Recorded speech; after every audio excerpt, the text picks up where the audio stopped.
西西里的山区看上去和国内很像，一路车不多，路况还算不错。按照限速开的车很少，超速在这里是常态。这是西西里岛的一个小众的一个峡谷，淡水。地图上翻到的一个峡谷，门票9欧。大山里的峡谷。走，一毛。到了福建山区。这石头漂亮吗？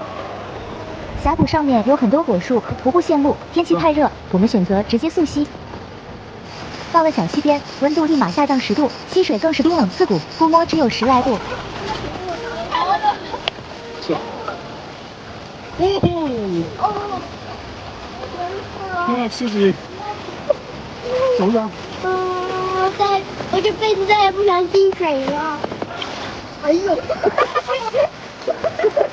走。真是个夏季纳凉的好地方。这还是送命在哪？刺骨的严寒。神奇的火山岩石，看上去就像龙鳞一样。是吧？太冷了。原本我们只是想简单泡个脚，越往里走水越深，不得不把泳衣换上。水帘洞。这个水温别说游泳了，站久了都受不了。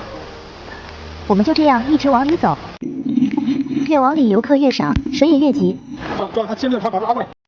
最终大家都止步于这个激流口，泳裤都换了，不往前再闯一闯不符合我风格。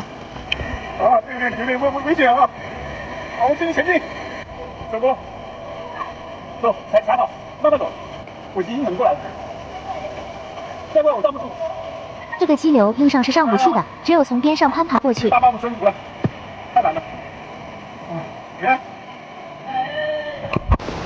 已经没人进来了，老外都进不来了，只有我们进来。呜呼！好，下，下。哦吼！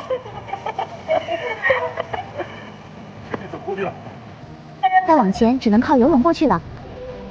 冻死人了，手都还发抖。考虑到娃冻的受不了，我们只能返回。往前走一点。哦耶！水里泡1个小时，随后一天都不觉得热。